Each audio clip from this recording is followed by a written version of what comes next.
Pakinggan natin ang Panginoon. Praise God. Praise God.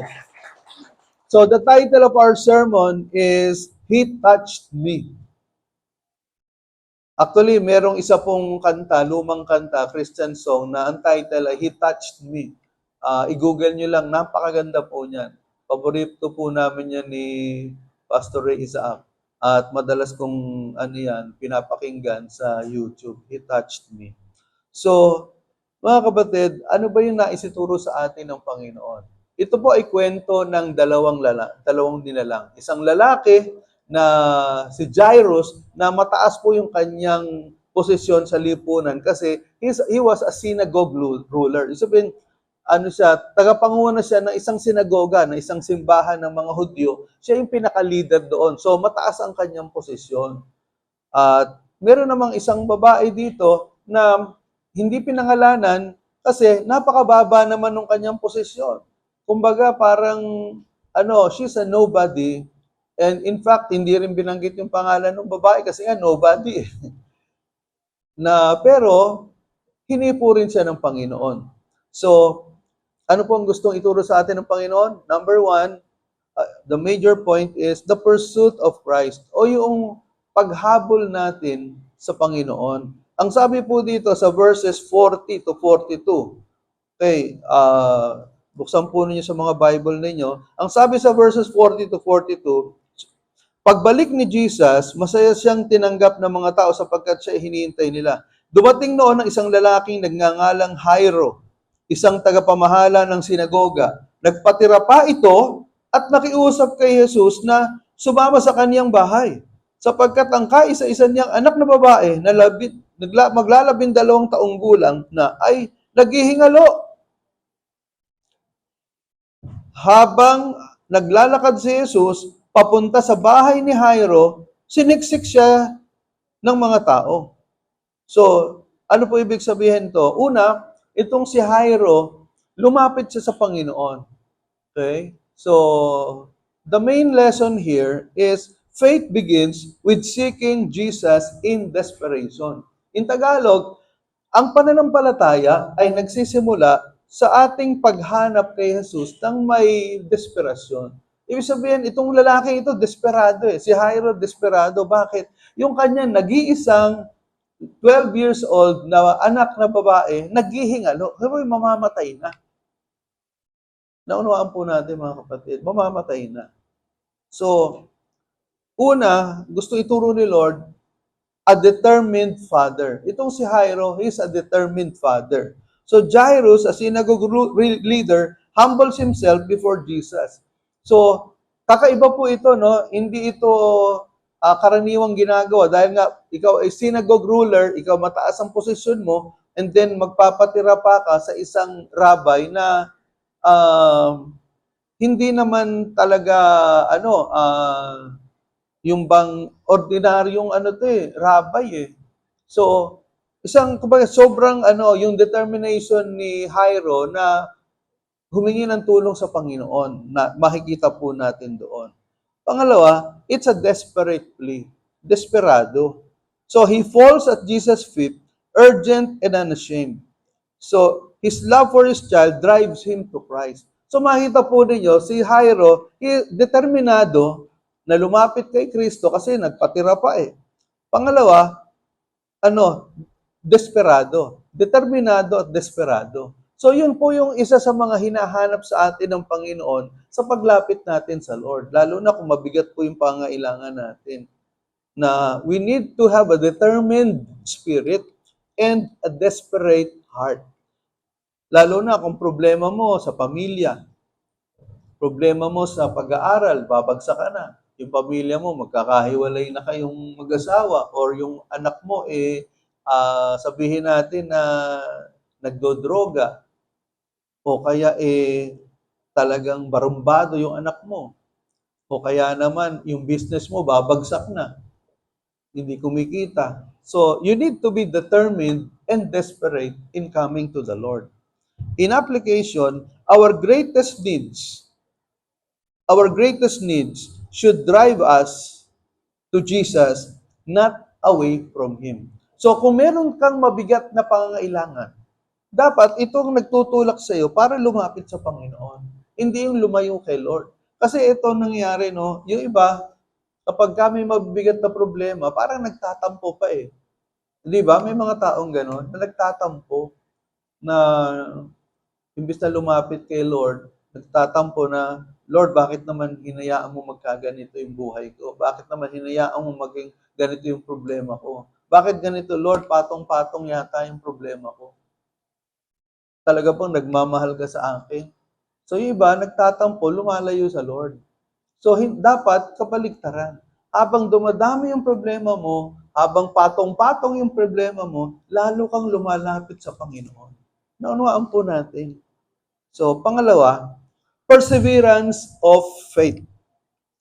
Ibig sabihin ng perseverance, yung bang pagpapatuloy, pagtatyaga, perseverance.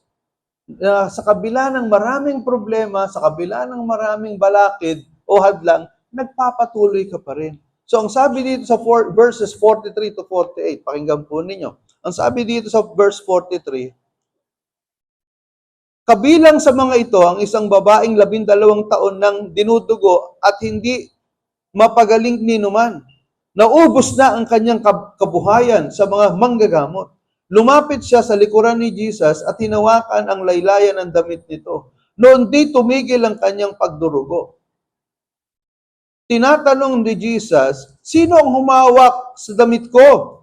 Nang walang umamin, sinabi ni Pedro, Panginoon, napapaligiran po kayo at sinisiksik ng mga tao. Ngunit sinabi ni Jesus, may humawak sa damit ko. Naramdaman kong may kapangyarihang lumabas sa akin. Nang malaman ng babae na hindi pala maililihim ang kanyang ginawa, siya'y nanginginig na lumapit at nagpatira pa sa paanan ni Jesus. Pagkatapos sinabi niya sa lahat ng naroon kung bakit niya hinawakan ang damit ni Jesus at kung paanong siya agad na gumaling. Kaya't sinabi ni sa kanya ni Jesus, anak, pinagaling ka ng iyong pananampalataya, umuwi ka ng mapayapa. So, ano yung main lesson naman dito sa point number 2? Jesus never ignores faith, no matter how hidden or small. So, ibig sabihin, hindi tinatalikuran ni Jesus yung ating pananampalataya kahit gaano ito kaliit o kahit na gaano ito, kumbaga, nakatago. So, ano po ang gustong ituro ng Panginoon? Una, yung babaeng ito na lumapit kay Jesus, she is a helpless woman. Helpless. Bakit? Kasi 12 years na siyang dinudugo, and then tinanggihan na siya ng mga doktor, bankrupt, ubos na yung kanyang kayamanan, hindi lang yon, she's ceremonially unclean. Ano yung ceremonially unclean?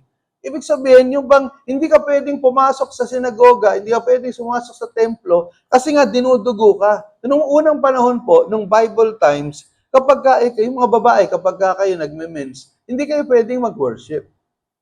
Kasi, ang tingin sa inyo, kayo ay marumi, spiritually marumi. So, kailangan nyo munang matapos yung inyong pagme-mens, tapos merong ritual na dapat gawin bago ka makapasok sa templo.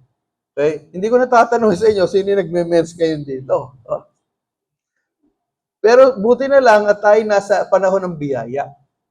Magpasalamat yung mga kababaihan dahil tayo nasa panahon ng biyaya, ibig sabihin, kahit kayo ay dinurugo, pwede kayo pumasok sa church at pwede kayo mag-worship. So, itong babae ito, helpless. Can you imagine, no?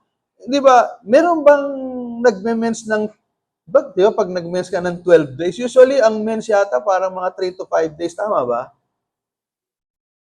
Hindi ko kasi alam kasi hindi ba ako nagme-mens. Pero kung halimbawa umabot ng 12 days, yung inyong pagme-mens, di ba? Bigat na yun, di ba? Problema na yun. Malaking problema, di ba? Pag 12 days na. Ito 12 years eh. Di talaga sobrang laki ng problema. Imagine niyo 12 years. So, ano ibig sabihin nun? 12 years, dinudugo. Tapos walang doktor na makapagpagaling. Ubos na yung kanyang kayamanan. Sabihin, dati palang mayaman ito. Pero naubos yung kanyang kayamanan. So talagang helpless. Pangalawa, a hidden touch. So she quietly touches Jesus' cloak, believing in His power. So ang ginawa nitong babaeng ito, sabi niya, naku, mahawakan ko lang yung dulo ng balabal ni Jesus. Alam ko, gagaling ako. Grabe yung faith, di ba? Mahawakan ko lang yung dulo ng yung laylayan ng balabal ni Jesus. Alam ko, gagaling ako. So, ilan sa atin, ganun yung faith natin? Yung bang, maka-attend lang ako sa church. Nako, mabasbasan man lang ako ni pastor. Alam ko, gagaling ako. Sana ganun yung faith natin. No? And then, a healing word. So, ito na nga. Nalaman ni Jesus na, sino yung humipo sa akin? Sabi ni Jesus. Sabi ni Peter, Lord, ang dami po nakapaligid sa inyo. Bakit niyo po tatanungin kung sino humipo sa inyo? Hindi po namin alam. May humipo sa akin. May humipo sa akin kasi naramdaman ko, yung power ko lumabas. Can you imagine, no? Ako, fascinated ako doon sa verse na yun eh. Yung kapangyarihan ko lumabas. Naintindihan niyo ba? Alam ko may humipo sa akin eh, pero yung kapangyarihan ko lumabas. Ito ang tanong. Napakaraming humipo sa Panginoon. Pero bakit naramdaman ni Jesus? Merong isang partikular na tao na humipo sa kanya at lumabas yung kapangyarihan niya. Pero ang daming humihipo sa kanya. Hindi sinabi ni Jesus, ang daming humipo sa akin kaya naubos yung kapangyarihan ko. So, despite of the many people touching the Lord Jesus Christ, there is a particular person na nung hinipo niya, yung balabal ni Jesus, balabal lumabas yung power ni Jesus. Ano ibig sabihin nun? Sa dinami-dami ng humihipo kay Jesus, wala silang mga pananampalataya. Ang may pananampalataya lang, yung babaeng inaagasan ng dugo. Kaya sabi ni Jesus, may humipo sa akin na lumabas yung power ko. So ano ibig sabihin nun? When we touch the Lord, we must touch Him with the touch of faith. When you pray, you must pray with faith. Ilan sa atin dito, nagpe-pray kayo, wala kayong faith? Naintindihan natin. Naalala ko nga yung isang pastor, sabi nung prayer meeting, mga kapatid, ang sabi sa forecast ay uulan daw ngayong linggo. Uulan ngayong linggo. So, kaya maghanda po tayo. Dumating yung linggo, tinanong ng pastor, ilan sa inyo may dalang payong? Isa lang may dalang payong yung bata. Sabi niya, hindi ba, nag-pray tayo at alam naman natin na uulan. Pero bakit hindi kayo naniniwala na uulan? So, ibig sabihin, yung bata lang na babae, may faith kasi siya lang nagdala ng payong. So, mga kapatid, nung nakita na nga, sabi ni nung babae, ako po, umamin na yung babae. Pero entong tanong, hindi ba alam ni Jesus kung sino yung humipo sa kanya? Alam o hindi alam? Alam. Pero bakit tinanong pa niya, sino yung humipo sa akin na lumabas yung power ko? Kasi gusto ni Lord na yung babae magpakilahala. Gusto na siya mismo, yung babae, yung patotoo niya, malaman ng maraming tao. Ayaw ni Jesus na umuwi yung babae na yung patotoo niya, hindi malaman ng mga tao. The same thing with us. Gusto ni Lord yung mga patotoo natin marinig ng buong church. Naintindihan niyo ba? Kaya halimbawa, pagka Wednesday, yung mga patotoo niyo, dapat nag-uuna-unahan tayo sa mga patotoo. No? Kaya lang, wag naman yung mga patotoo natin na parang, alam niyo, yung bang napaka-ordinaryo ng patotoo mo, na paulit-ulit na lang yung testimony mo every Wednesday. Wag naman. Bigyan natin ng pagkakataon yung iba na magpatotoo nang talagang sabihin natin nakakahamon. Naunuhan po ninyo. Sana yung mga faith, yung mga patotoo natin, nakakahamon talaga sa makakarinig. Hindi lang makapagsalita ka, makapagpatotoo ka ng ordinaryo naman yung nangyari sa iyo. Wag mo na lang ipagpatotoo. Kasi wala namang mahahamon doon sa patotoo mo. So itong babaeng ito, nakakahamon yung faith niya. So, sabi ni Jesus, daughter, your faith has healed you. Your faith has healed you. Ano yung salitang healed? It means, sa Greek ay sozo, meaning saved, rescued. Hindi lang pinagaling ka physically, but you are healed spiritually, emotionally, in your entire being. You are rescued because of your faith. So sabi dito, your faith has healed you. Your faith has saved you. Your faith has rescued you. Naintindihan ba natin? So, ibig sabihin, mahalaga yung faith. Naunawaan natin. Kasi yung iba, napaka-passive ng faith. Na, kung pagagalingin ako ng Lord, pagagalingin ako. Kahit hindi ako mag-pray.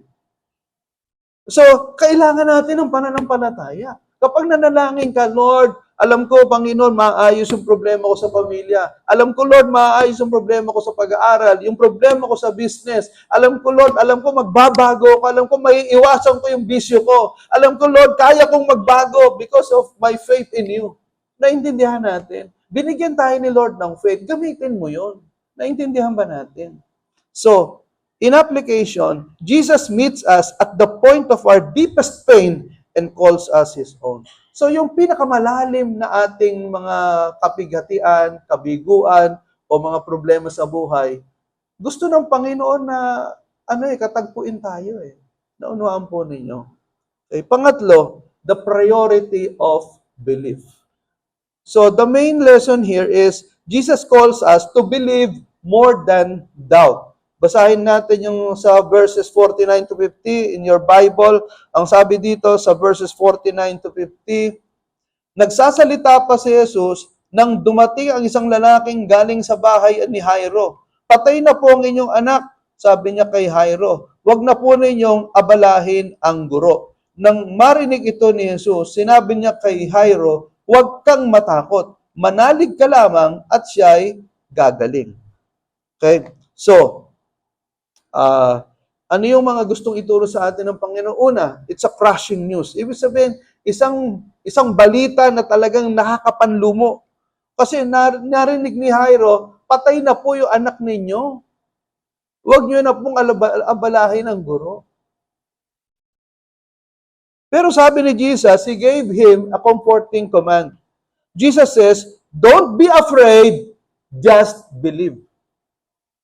Don't be afraid, huwag kang matakot, manampalataya ka lang. Pangatlo, Christ is always on time. Ibig sabihin, dumarating si Jesus, what seems like a delay is preparation for a greater miracle. Tingnan ninyo. Di ba, alam natin yung first come, first serve. Di ba? So, halimbawa, may sabi, pumila kayo dito at magpe-pray kayo isa-isa. And then, meron nakapila dun sa number 10 na pila. Bigla siyang umovertake. Ano mararamdaman ng number 1? Pambira man tao ito. Ako nandito sa unang pila, siya pa yung inunahan ako. Ang mga Pinoy, mahilig sa ganyan, di ba? Yung mga sumisingit, mga mukhang singit, di ba? Huwag niyong gagawin niya. Ang isang Kristiyano, hindi marunong sumingit. Ha? Sabi mo sa katabi, huwag kang sisingit, ha? Matuto kang pumila ng tama. Okay, eto yung babae sumingit, hindi ba? Nauna si Jairo di ba? Naintindihan niyo ba? Nauna si Jairo, Lord, yung anak ko mamamatay na. Nagpakira pa nga. Sana sinabi ni Jairo, Lord, yung anak ko po may sakit. Pwede pa pumunta kayo. Hindi, Lord, yung anak ko naghihingalo, mamamatay na. And then sumingit itong babaeng ito. Naintindihan niyo ba? So, ang tanong, bakit ganon? Nagkaroon ng delay. Kaya namatay yung bata Kasi nga may sumingit. Naintindihan ninyo? Sumingit yung babae Kaya na-delay si Jesus. Siguro sabihin natin mga 30 minutes pa bago nakarating si Jesus. So, kaya sabi nung alipin, noong ni Jairo, huwag niyo na po abalahin ng guro, patay na po yung anak ninyo. Pero, tingnan ninyo, sa palagay nyo, na-delay si Jesus ng pagpunta doon sa bahay ni Jairo, kaya namatay yung bata. Na-delay ba? Na-delay? Sa palagay nyo, na-delay? Or sakto lang yung pagdating ni Jesus? Remember this, Yung akala natin na delay ang Panginoon, may plano ang Diyos doon. Ang plano ng Diyos, mas malaking himala. So what happened? Nung dumating si Jesus doon sa bahay ni Jairo, patay na yung bata. Kung dumating si Jesus nang buhay pa yung bata, okay lang, madaling pagalingin eh. Pero patay na, aba, mas mahirap buhayin yung, mas mahirap bumuhay ng patay kaysa pagalingin yung may sakit na naghihingalo. Di ba? Pero pinili ni Lord na dumating sa bahay ni Jairo, napatay na yung bata, para mas malaki yung himala na mangyayari. Naintindihan niyo ba? So the same thing with some of us. Sabihin natin, Lord, hopeless na yata yung sitwasyon ko. Parang wala nang solusyon dito. Then darating si Lord, gagawa ng himala, at sasabihin, Lord, talaga napakagaling mo talaga. Hindi ba mas malaking pagpapala, mas malaking pasasalamat sa Diyos yun? Yung bang akala mo hopeless na, wala na eh, patay na eh. Patay na yung business mo, patay na yung pamilya mo, yung relasyon mo, patay na yung pag-aaral mo, wala na. Kumbaga wala na, hopeless na eh. Pero naghimala ang Diyos. Naintindihan natin.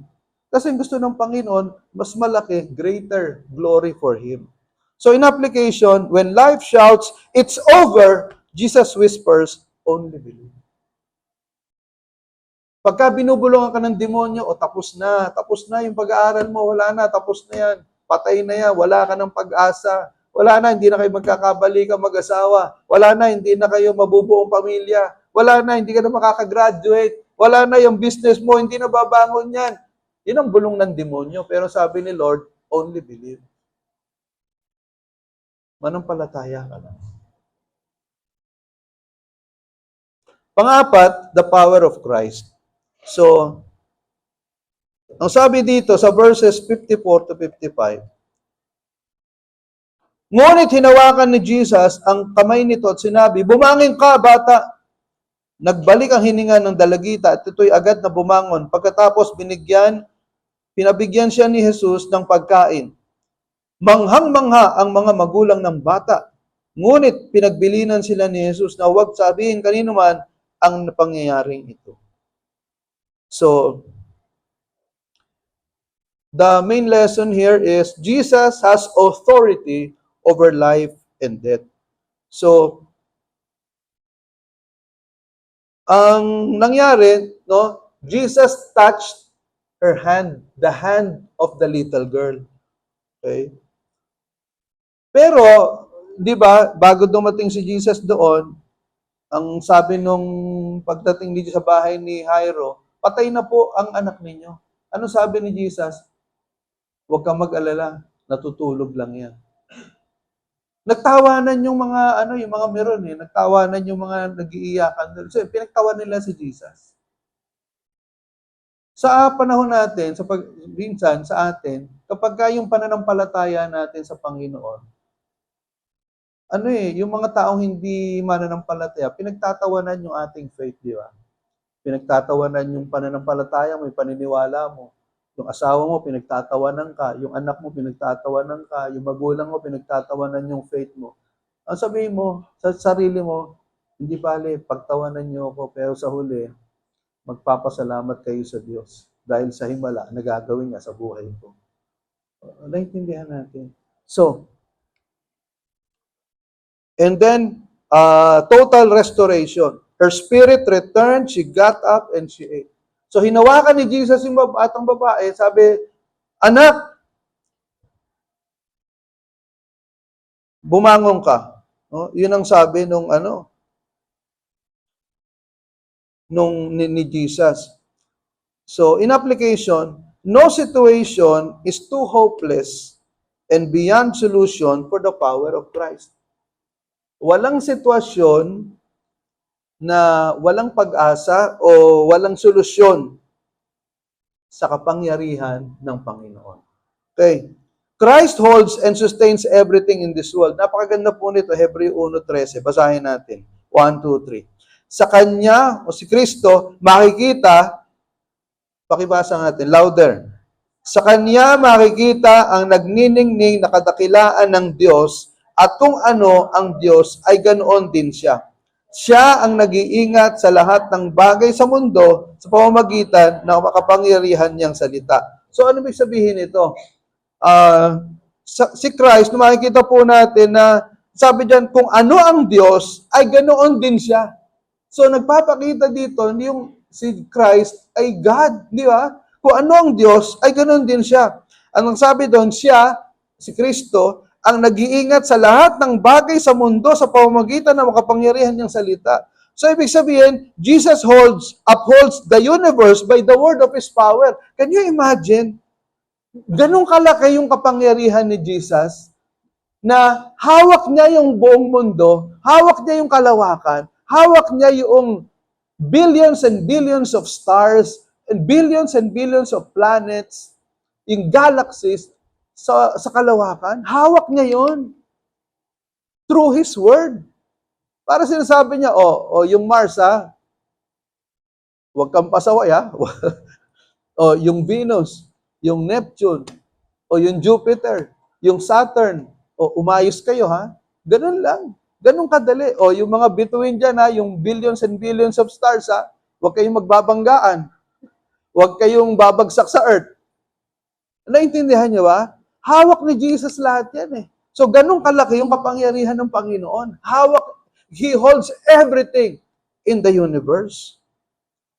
Okay. Number 5, the preeminence of Christ. Pag sinabing preeminence, yung pangingibabaw. Okay? Pangingibabaw. Now, Jesus is supreme in glory, power, and authority over all creation. Si Jesus, siya yung pinakamataas. Siya yung pinaka-number 1. Nangingibabaw yung kanyang kapangyarihan sa lahat ng nilikha. So, una, the authority of the Master. Only Jesus can command death and it obeys. So, yung authority ni Jesus, yung kanyang kapangyarihan na kaya niyang bumuhay ng patay, kaya niyang utusan yung kamatayan na mawala at mabuhay yung mga tao. Ganong katindi yung kapangyarihan ni Jesus nung binuhay niya itong batang babae. Pangalawa, the adoration of the believers. So, her parents were astonished na nabuhay itong batang ito. Sabi, manghang-mangha yung kanyang mga magulang. So, ang response natin dyan is to worship and surrender to the Lord. Kapag nakakita ka ng himala, gumawa ng himala ang Diyos sa buhay mo, your response is to worship God. In application, every miracle and answered prayer lead us to worship Christ as Lord of all. Tandaan po natin, kapag ikaw, binigyan ka ng patotoo ng Panginoon, gumawa ang Diyos sa buhay mo, tinulungan ka ng Panginoon sa mga problema mo, isinalba ka ng Panginoon sa mga problema mo. The next thing to do is to worship the Lord. Okay? Sambahin mo ang Panginoon. Purihin mo ang Panginoon. Okay? So, everything in this world were created through Christ and for Christ. So, basahin natin Colossus 1:16. Lakasan natin 1, 2, 3. Sapagkat sa pamamagitan niya ay nilikha ang lahat ng nasa langit at nasa lupa. Nakikita man o hindi, pati ang mga espiritual na kapangyarihan, paghahari, pamamahala at pamumuno. Ang lahat ay nilikha ng Diyos sa pamamagitan niya at para sa Kanya. So, ibig sabihin, tingnan ninyo, sa pamamagitan ni Kristo, nilikha ang mundo. At ang sabi diyan, ang lahat ay nilikha ng Diyos sa pamamagitan niya at para sa Kanya. Naunawaan po ninyo? Grabe, Si Kristo ang lumikha at nilikha yan para sa Kanya. So, ibig sabihin, He created it and all of this are for His glory. Tayo, we are for His glory. Kaya dapat lahat ng ginagawa natin for the glory of God. Naintindihan ninyo? Yung pag-aaral ninyo, yung trabaho ninyo, yung ambisyon ninyo, all of this must be for the glory of God. Okay? So, now, what are the applications here? 3 life applications from spiritual death to spiritual life. Una, faith defeats fear. Okay? So, Jesus told Jairus, do not be afraid, only believe. Faith defeats fear of illness, spiritual darkness, and an uncertain future. Ang pananampalataya, ito ang um, tumatalo o kumbaga it defeats, inaalisan ng kapangyarihan yung ating takot sa sakit, sa kadiliman, at doon sa uncertain future, isabihin yung future natin na hindi natin alam kung ano mangyayari. So, if we have faith, kahit anong problema yan, kahit gaano kabigat, kahit gaano katindi yung karamdaman natin, hindi tayo matatakot. Dahil alam natin, hawak ng Diyos ang buhay natin.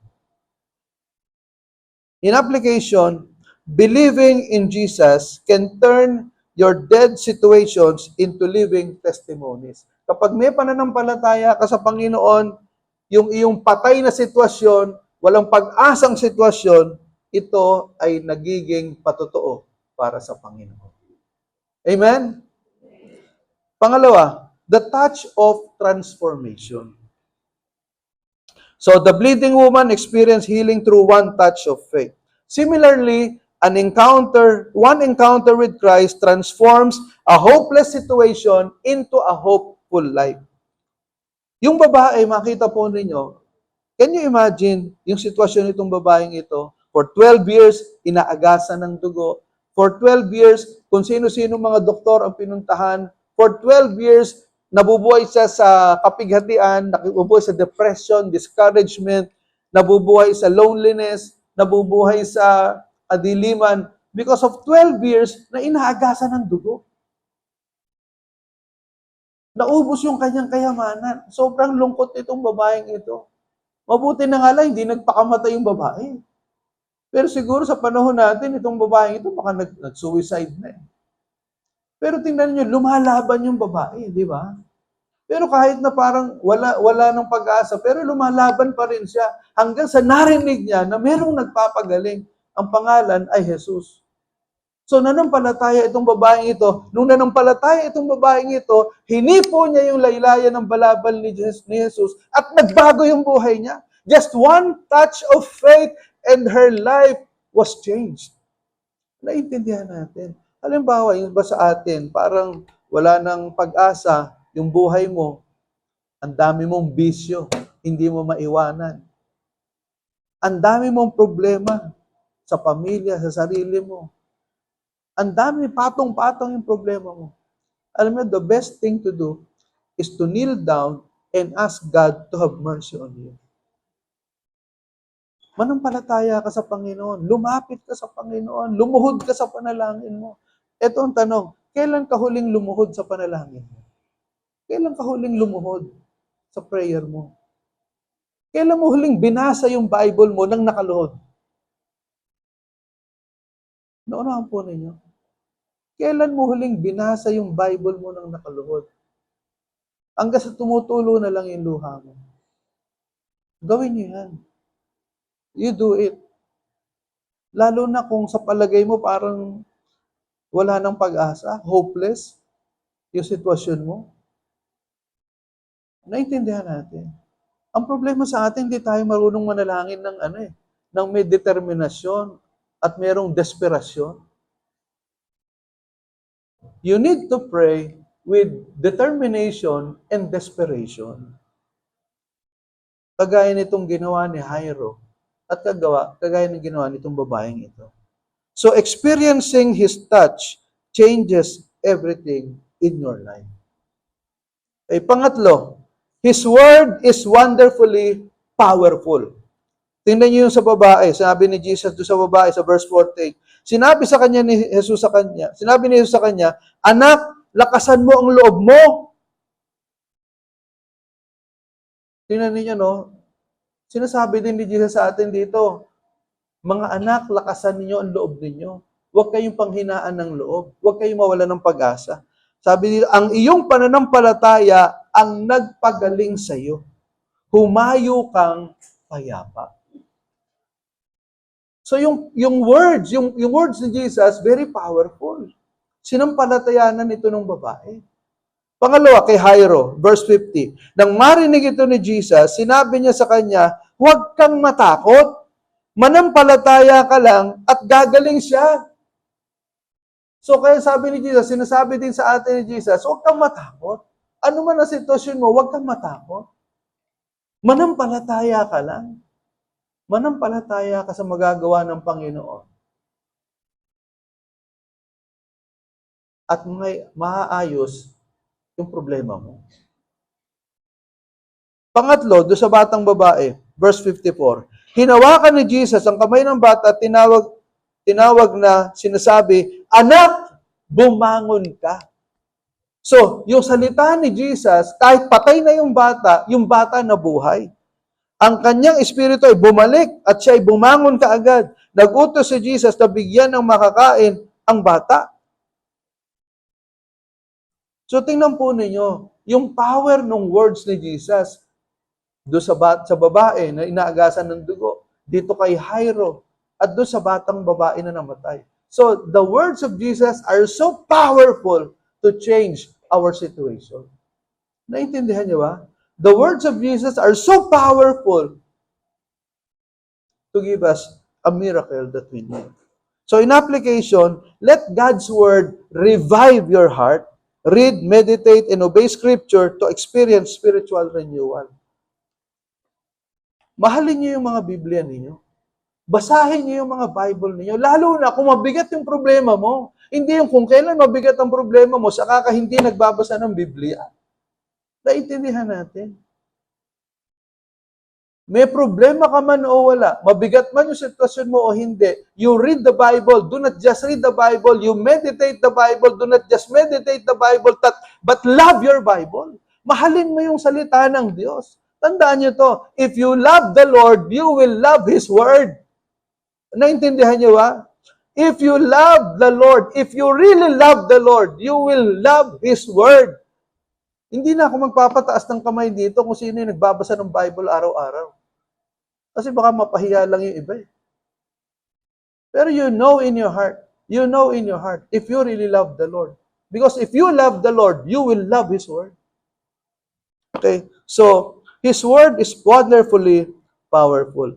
In conclusion, ang sabi dito sa Romans 8:32, basahin po natin na sabay-sabay.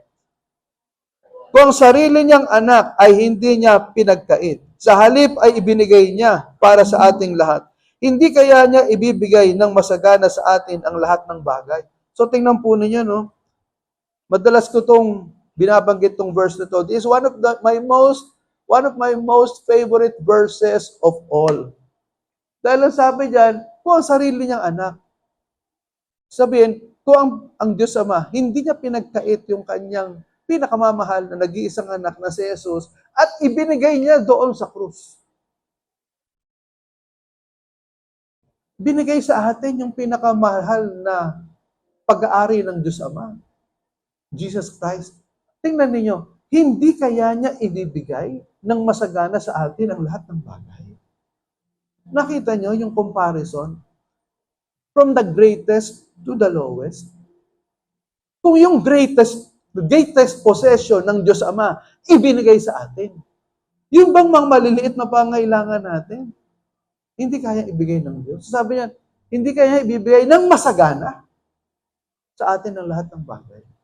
So mga kapatid, nais lang ng Panginoon, hinahanap niya yung pananampalataya sa atin. Tingnan ninyo, yung babae pinagaling because of her faith. Ang sabi, yung pananampalataya mo nagpagaling sa iyo. Si Jairo, sabi ng Panginoon, huwag kang matakot, manampalataya ka lang. So, faith is very important. Mahalaga yung pananampalataya sa Panginoong Jesus. So, let us touch the Lord with faith. Let us allow the Lord to touch our lives. Sa huling panahon, sasabihin natin, salamat Lord, hinipo mo yung buhay ko. Nagbago yung sitwasyon ko. Nagbago yung buhay ko. Salamat po, Panginoon. Let us pray.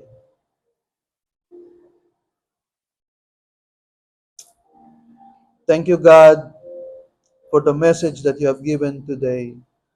Lord, I pray, Lord God, that you touch our lives. Yung iba po sa amin, Panginoon, mabigat po ang sitwasyon. Yung iba po sa amin, Panginoon, Lord, hindi na alam kung anong gagawin. Yung iba po sa amin, gusto nang mag-give up dahil sa napakabigat na sitwasyon sa buhay. Panginoon, tulungan niyo po yung mga anak ninyo na nasa mabigat na sitwasyon sa buhay. O Panginoon, bigyan niyo po kami ng pananampalataya. Pananampalataya na naniniwala na ikaw ay kikilos sa aming mga buhay. Pananampalataya na tumatanggap ng inyong pagpapala. The faith to believe and the faith to receive. Increase our faith, Lord. Increase our faith. Bigyan niyo po kami ng pananampalataya na kagaya nitong babaeng ito na inaagasan ng dugo for 12 years. Bigyan niyo po kami ng pananampalataya kagaya ng ibinigay mo kay Jairo. Salamat po, Panginoon. This is our prayer in the most powerful name of Jesus Christ, our Lord, God, and Savior. Amen. Palakpakan natin ang Panginoon. Praise the Lord.